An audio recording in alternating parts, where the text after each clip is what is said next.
Hello दोस्तों, PhD का एक नया नोटिफिकेशन स्टार्ट हो गया है जो कि एनआईटी मिजोरम से है। दोस्तों इन्होंने काफ़ी सारे सब्जेक्ट के लिए आवेदन मांगा है और ये नोटिफिकेशन 30 सितंबर को आया था। और दोस्तों यहाँ पर इन्होंने पीएचडी के प्रोग्राम बताए हैं और उसके साथ में ही पीएचडी की एडमिशन कैटेगरी बताई है और स्पेशलाइजेशन बताया है।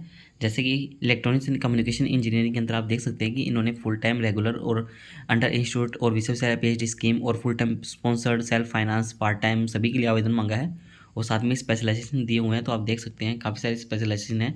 ऐसे इन्होंने इलेक्ट्रिकल इंजीनियरिंग के लिए बताया है कि full time regular sponsored self finance part time के लिए बताया है और मैकेनिकल इंजीनियरिंग के लिए भी सेम बताया है। और ऐसे ही civil engineering, computer science and engineering और basic and humanities and social science के लिए बताया है कि जिसके अंदर कि इंग्लिश फुल टाइम के लिए रेगुलर बताया गया है, mathematics full time regular, economics full time regular, physics full time regular और केमिस्ट्री फुल टाइम रेगुलर और इंटरडिसिप्लिनरी कुछ रिसर्च भी है जो पार्ट टाइम के लिए मांगा गया है। तो आप देख सकते हैं काफ़ी सारे सब्जेक्ट यहाँ पर रहने वाले हैं। आगे दोस्तों इन्होंने यहाँ पर बताया है कि सीजीपी होनी चाहिए आपकी 6.5 से 10 पॉइंट स्केल के हिसाब से मिनिमम 60% मार्क्स और आपके पास में नेट गेट की रिक्वायरमेंट नहीं होनी हो तब भी चलेगा।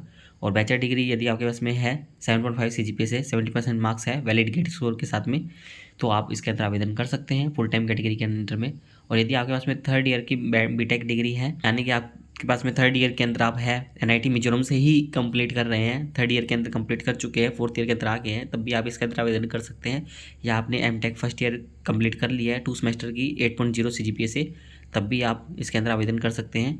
और इसके अंदर आप ये वेब ऑफ हो जाएंगे गेट नेट की रिक्वायरमेंट से भी और आपको फेलोशिप भी फुल टाइम के रूप में मिलेगी 5 ईयर तक पीएचडी कंप्लीट करने के लिए। तो दोस्तों ये इसके बारे में इन्फॉर्मेशन दी गई है।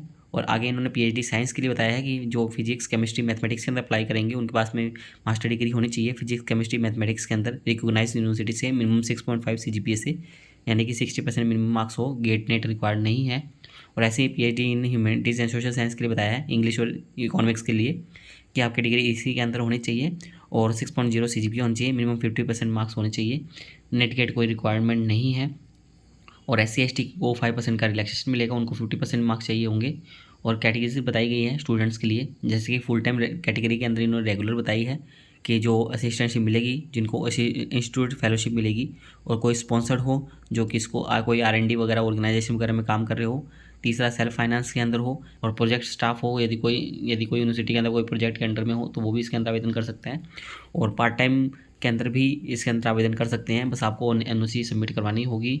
आपको अप्लाई किस प्रकार से करना है तो लिंक यहाँ पर दी हुई है, आपको इस पर लिंक पर जाना है, अपने इंस्ट्रक्शन वगैरह रीड आउट करने हैं और जो भी सेल्फ अटेस्टेड कॉपीज़ वगैरह है डॉक्यूमेंट है वो आपको अपलोड करने हैं। और OBC नॉन क्रिमिनल का सर्टिफिकेट आपको 1 अप्रैल 2024 के बाद का होना चाहिए। और दोस्तों यहाँ पर आपको जनरल वालों के लिए 200 रुपये फीस सबमिट करवानी होगी जनरल और OBC के लिए, और 100 रुपये SC/ST के लिए फ़ीस मांगी गई है। वुमेन कैंडिडेट यहाँ पर एग्जम्प्टेड रहेंगे।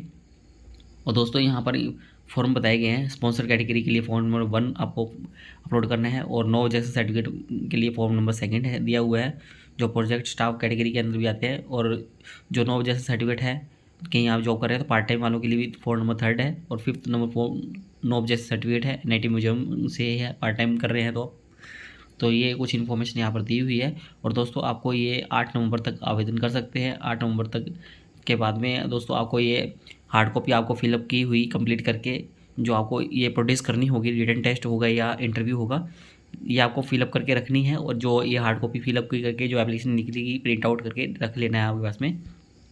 तो इस बात का ध्यान रखिएगा, आपको वहाँ पर प्रोड्यूस भी करनी होगी बाद में।